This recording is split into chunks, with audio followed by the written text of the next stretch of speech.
Nagawa mo na ba ang lahat para matanggal ang fungus sa mga kuko mo pero walang epekto? Ipapakita ko sa iyo ngayon ang isang natural na halo na nag-aalis ng fungus sa kuko na parang mahiwagang pambura. Panoorin mo hanggang dulo. Baka ito na ang sagot sa problema mo. Tingnan mo. Alam ko eksakto kung ano ang nararamdaman mo. Ang alipunga sa kuko ay isa sa pinaka-nakakainis na bagay.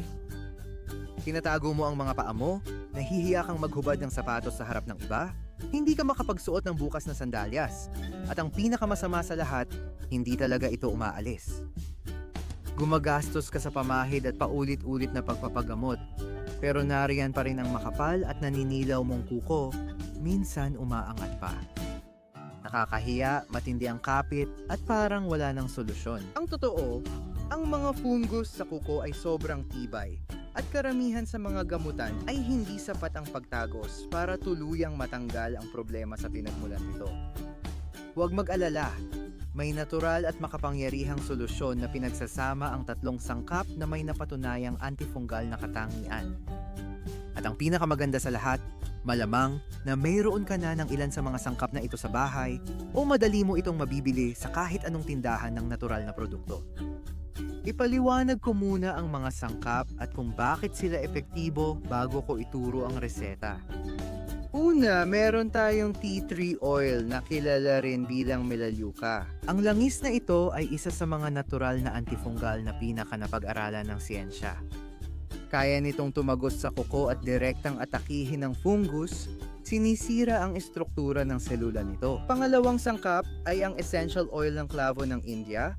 Ang klavo ay may taglay na substansya na tinatawag na eugenol, na may napakalakas na antifungal at antimicrobial na kakayahan. Hindi lang nito pinapatay ang fungus, tumutulong din ito sa pag-alis ng pamamaga. At ang ikatlong sangkap ay ang virgin coconut oil. Akala ng marami ang langis ng niyog ay base lang ng timpla, pero hindi. Naglalaman ito ng caprylic acid na lumalaban din sa mga fungus at pinananatiling hydrated at malusog ang balat sa paligid ng kuko. Sama-sama ang tatlong ito ay nagkakaroon ng malakas na synergy para sabay-sabay labanan ang fungus sa iba't ibang paraan. Ngayon, ang isang kompletong listahan ng mga produktong ito at iba pang mga opsyon na inirerekomenda namin, kabilang ang pinakamahusay na mga brand at kung saan makakabili sa pinakamurang presyo ay makikita sa description ng video. Sinubukan ko ang iba't ibang brand at pinili ko lang ang epektibo, kaya silipin mo yun. Ngayon, punta na tayo sa recipe. Kakailanganin mo ng 30 ml ng virgin coconut oil, 10 patak ng essential oil ng tea tree, at 5 patak ng essential oil ng clove, Clavo de India. Kung gusto mo, pwede kang magdagdag ng 5 patak ng oregano oil para mas malakas ito. Napakasimple lang ihanda. Kung solid ang coconut oil mo, tunawin ito gamit ang bain-marie o ilagay ang bote sa maligamgam na tubig. Hindi mo kailangan pakuluan, tunawin mo lang, alisin sa apoy. Isinsin sa apoy at hayaang lumamig ng kaunti. Ngayon, idagdag ang mga essential oil, 10 patak ng tea tree, 5 patak ng clove at kung gusto mo, 5 patak ng oregano. Haluin mong mabuti ang lahat. Ilagay ang pinaghalong ito sa isang madilim na bote na may takip. Nakakatulong ito para mapanatili ang mga katangian ng mga oil. Itabi sa malamig, tuyo at madilim na lugar. Ayan, handa na ang iyong antifungal na formula. Paano ito gamitin? Una, hugasan at patuyuin mabuti ang iyong mga paa. Mahilig ang mga fungus sa basa, kaya mahalagang patuyuin ng mabuti. Maglagay ng kaunting dami ng halo direkta sa apektadong kuko at sa paligid nito, dahan-dahang imasahe para makatulong na masipsip ito. Gawin ito 2 hanggang 3 beses sa isang araw, araw-araw.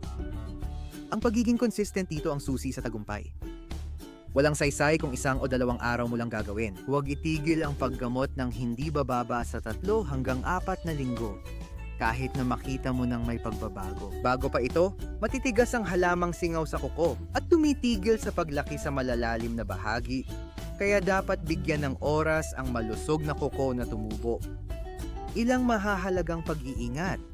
Laging magsagawa muna ng allergy test, maglagay ng patak ng timpla sa pulso at maghintay ng 24 na oras. Kung walang pamumula o pangangati, maaari mo itong gamitin ng walang pag-aalala. iwasan lang ilagay sa bukas na sugat. Kung makaramdam ka ng bahagyang init or parang kinikiliti, normal lang yon.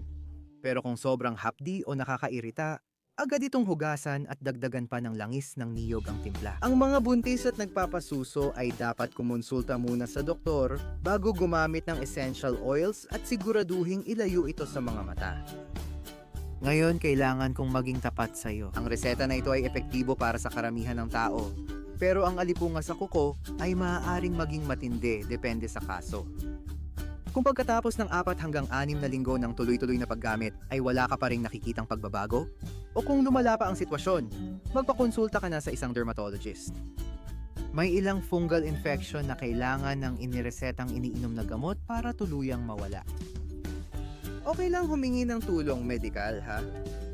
Ang mahalaga ay maresolba ang problema mo. Ang natural na gamot na ito ay isang mahusay na opsyon para dagdagan o kahit palitan ang mga karaniwang paggamot sa mga banayad hanggang katamtamang kaso, pero hindi nito mapapalitan ang profesional na payo ng doktor kapag kinakailangan. Kung nakatulong sa iyo ang video na ito, mag-like ka, mag-subscribe sa channel, at i-activate ang bell para makatanggap ng mas marami pang natural na mga recipe na tulad nito. At huwag mong kalimutang tingnan ang description para makita ang listahan ng mga produktong inirekomenda ko at mag-comment ka rin dito sa ibaba. Kung susubukan mo ang recipe na ito, gustong-gusto kong basahin ang mga komento ninyo. Hanggang sa susunod na video. Sana maging maganda at malusog ang iyong mga kuko.